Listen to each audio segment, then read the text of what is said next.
One of the things that most concerns me about this big election, because this is an election where democracy is hanging in the balance, hanging by an electoral college thread, is one, the electoral college, two, the role of voter suppression in so many of these states. So after the 2020 election, you had a number of states implement a number of laws designed to create additional obstacles to the ballot box, obstacles such as requiring additional information for absentee ballots, getting rid of drop boxes, limiting the ways that people can access the ballot box.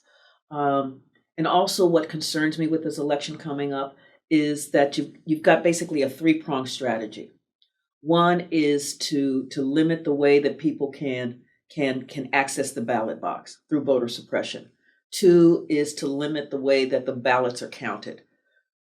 And three is to deal with the certification, to mess up the certification of the election. That is the three-pronged strategy. What also is so troubling is that you have a really clear dichotomy about what's at stake. And the fact that you have such a large number of Americans who are really clear, who are really cool with a dictatorship, with autocracy, is really troubling. And what makes it so troubling is, I think part of it is that kind of sense is that they think that they won't be harmed, except they will, because that's the way it works. Mark Twain apocryphally said, "History may not repeat itself, but it sure do rhyme."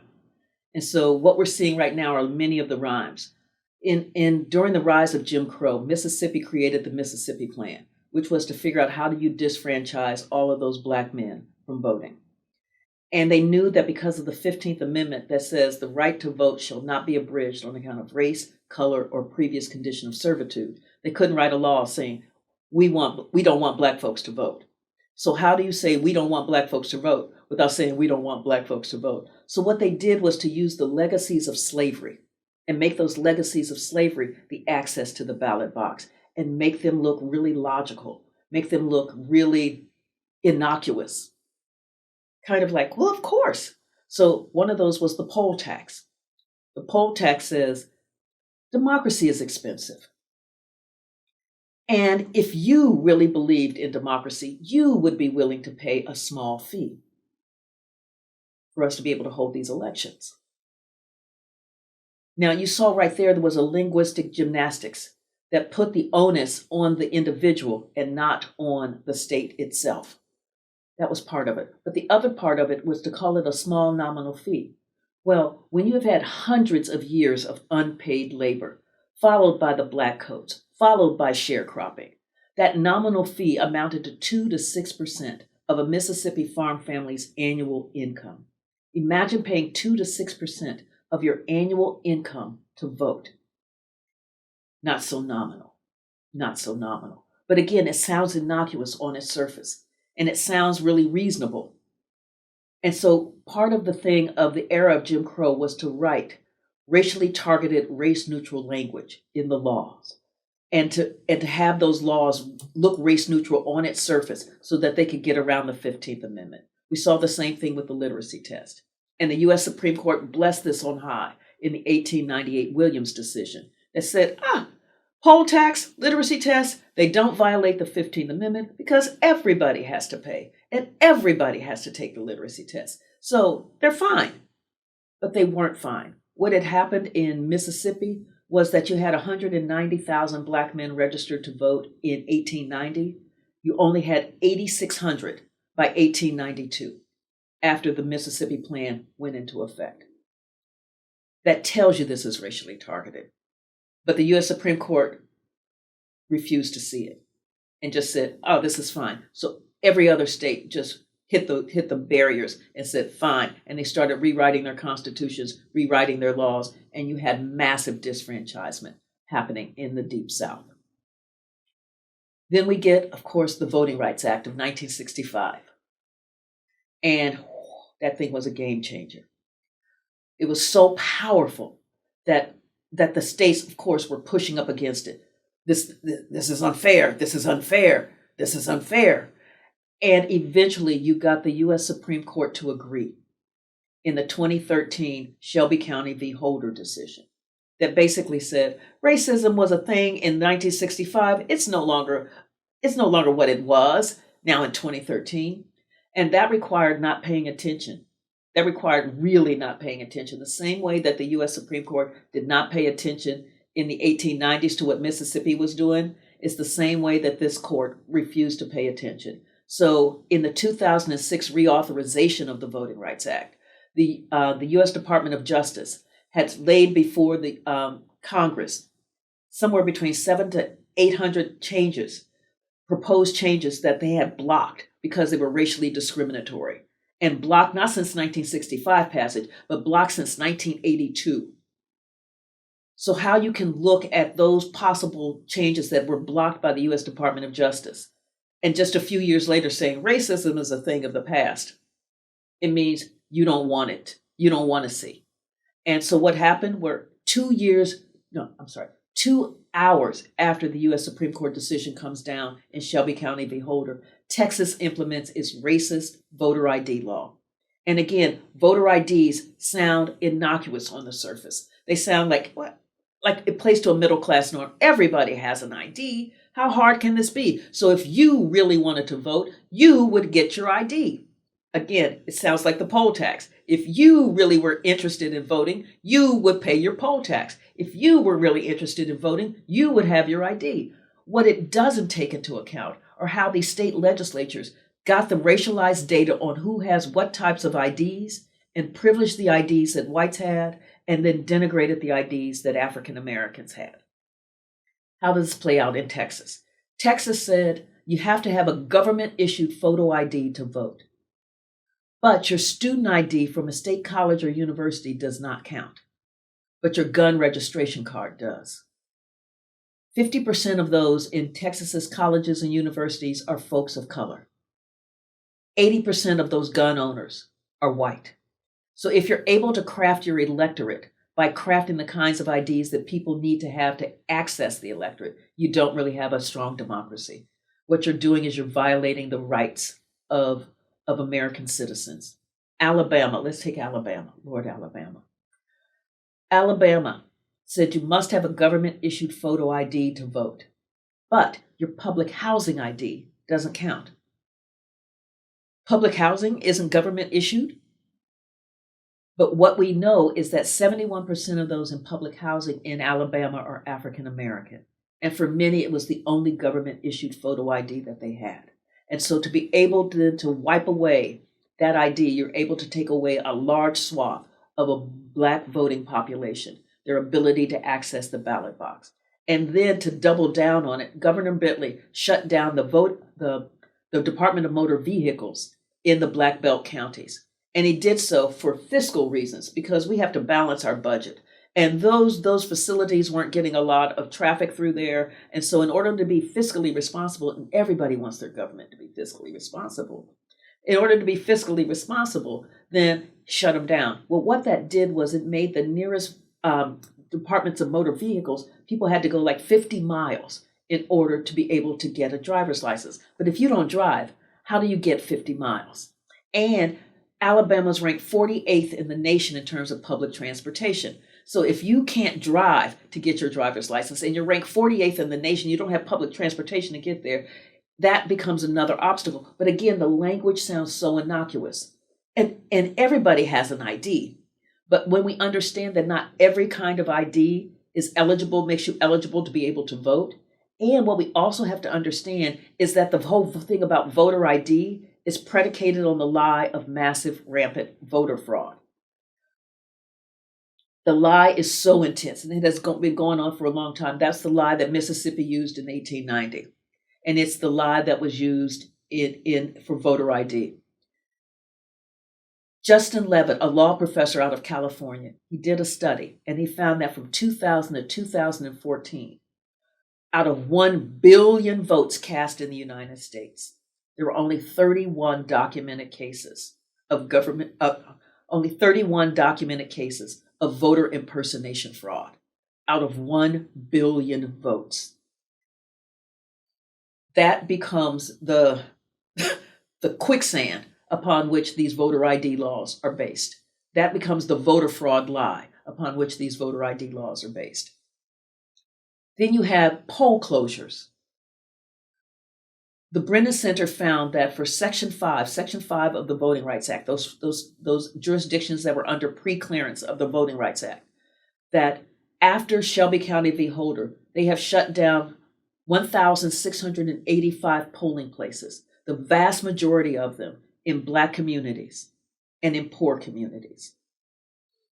What this does, we know from the research, when you start lengthening, creating a greater distance between where the Black community is and where the polling place is, then Black voter turnout goes down because it deals with access to the polling place. It deals with access to private cars. It deals with, are these polling places on public transportation routes?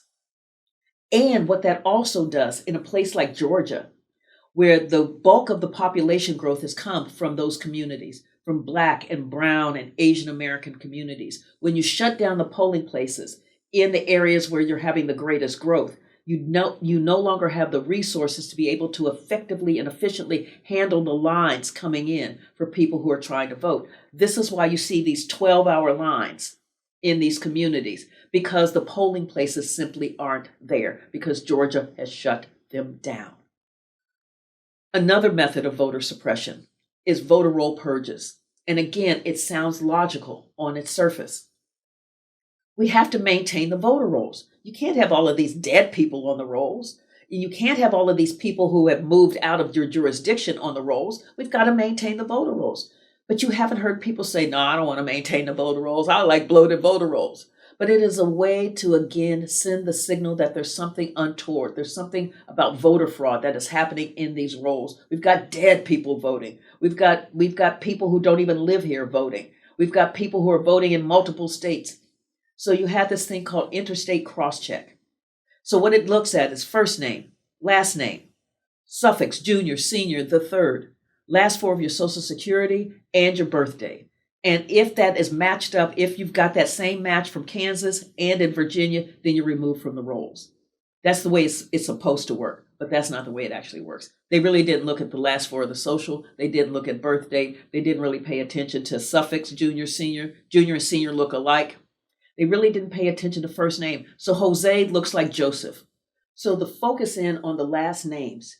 In the United States, the 85 most common last names are overpopulated by minorities. So that there's almost a 90% chance that if your name is Washington, you're African American. There's over a 90% chance that if your last name is Hernandez, you're Hispanic. There's over a 90% chance that if your last name is Lee, you're Asian American. And so when you have the focus in on the last names, it's a way to begin to wipe minorities off of the voter rolls. 7 million were removed using interstate crosscheck. One of the most important things to understand about American democracy is that it relies upon engagement. And so if you are not engaged, if you think it's always going to be what it's always been, and what it's always, it just doesn't get any better, it can't fix itself, it's not. It requires your engagement because politicians pay attention to who's voting. And so if your constituency is not voting, then your issues don't get handled. They don't get addressed. And so this is why you see so much happening for the baby boomers, because they vote at a much higher level than young folk, much higher level. And what's so important is that you never cede your power, CEDE, your power. That is what sitting on the sidelines, just not voting does. It basically, you're giving your power away. You don't do that. You don't do that. You don't get the change by sitting on the sidelines. You don't get the change by being absolutely disaffected. You want change, you work for it. And working for it requires engagement. It requires voting. It requires holding your elected officials accountable. It requires then talking to other folk about what the issues are, making it really clear. That's what engagement requires. That's what democracy requires. You want it better, you engage. The Imagining Democracy Lab, I'm really proud of the work that we're doing there because it really is about civic engagement. Because again, when we engage, we have a much better democracy. And so let me just put it in another way. When we had massive disfranchisement in the Jim Crow South, we had where our politicians only had to be responsive. For instance, in the 1942 federal election, midterm election, there was only a 7% voter turnout rate. When you only have to be responsive to 7% of your constituency, then you end up with really bad healthcare policies, really bad education policies, really bad housing policies, really bad labor policies. All of the ills that we think about in the Jim Crow South emanated from the lack of a viable democracy. What that civic engagement then, what we're talking about is, let me back up.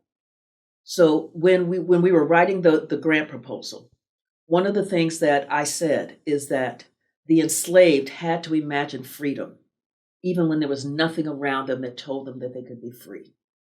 And that is that imagining freedom that, in fact, then led to the kinds of resistance that you saw that would eventually break the bonds and the shackles of slavery. Folks living through Jim Crow had to imagine what real citizenship looked like, smelled like, tasted like. And that imagining of what that citizenship could be like for them, for their community, for their children, was so essential in the mobilization that we saw in the Black community to break the bonds of Jim Crow, to break it wide, doggone open. We're in that moment now. And so having our students think through what imagining democracy could be, understanding why isn't it the way that we haven't pictured it? Why isn't it that we hold these truths to be self-evident? Why hasn't it become self-evident?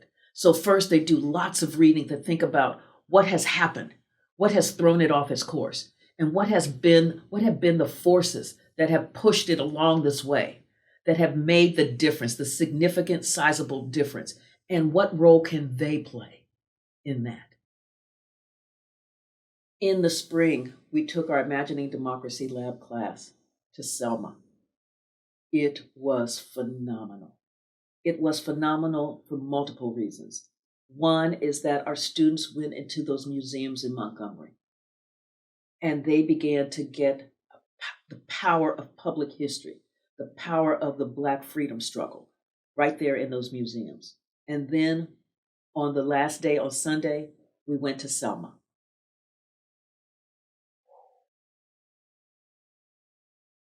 Knowing what those folk went through to be able to get the basic right to vote honored. They had the right to vote, it was not honored. Fewer than 1% of Black folks in Dallas County, where Selma was, were registered to vote. And they had lined up day after day at the courthouse to register to vote. And the registrar was there only like 2 days a month. And they'd come late, take a long lunch, and not come back. So, and Black folks continue to fight for that right to vote. And then seeing that moment after the killing of Jimmy Lee Jackson, where the protesters had decided what they were going to do was they were going to symbolically carry his body from Selma to Montgomery and put it on the doorstep of Governor George Wallace, because they saw George Wallace as being absolutely instrumental in Alabama's laws denying them their basic American citizenship. Or as Albert Turner said, we decided we were going to be free. And it was that determination to be free that is what we saw on the Edmund Pettus Bridge. And so when you have 600 nonviolent protesters lined up with Hosea Williams and John Lewis at the front, and they're facing the Alabama State Patrol and the Sheriff Jim Clark and his guys on horseback, they were facing pure evil. They were facing the forces that were designed to destroy them. They were facing the forces that were set there to deny them their citizenship rights. For our students to be in that moment, to cross that Edmund Pettus Bridge and think about the violence that rained down on folks who were just trying to be free, it was life-shaping for them. I mean, you saw it just, you know, it's one thing to read it in a book, It's another thing to experience it. And it was that experience. And it was being in the crowd full of so many others who were also working on social justice issues, who are also working on how do we perfect this democracy. So it was the conversations that they were having at the time as they were also crossing the Edmund Pettus Bridge. That moment where you know you're not alone and this is a struggle worth having. Our students just came back absolutely energized, came back on fire. Yes, yes. Oh, I love that question. I would personally define democracy as a system where you have real representation, as a system where the barriers to oppression have just been removed and where a community, a people can live into their full humanity, where you can fly, that the barriers that are there are no longer there, so that you can have really good schools, you can have really good healthcare, you can have really good government that is corruption free, you can have a real justice system. Wow, wow. You can have a real clean environment. You can have real regulations that keep the greed in check. Um, a system where you're, like I said, a system where you're able to live into your full humanity. Um, a system where power is shared. A system that doesn't have racism, that doesn't have sexism, that doesn't have homophobia. A system that doesn't have religious bias. A system where you as the individual have freedom. That's how I define democracy.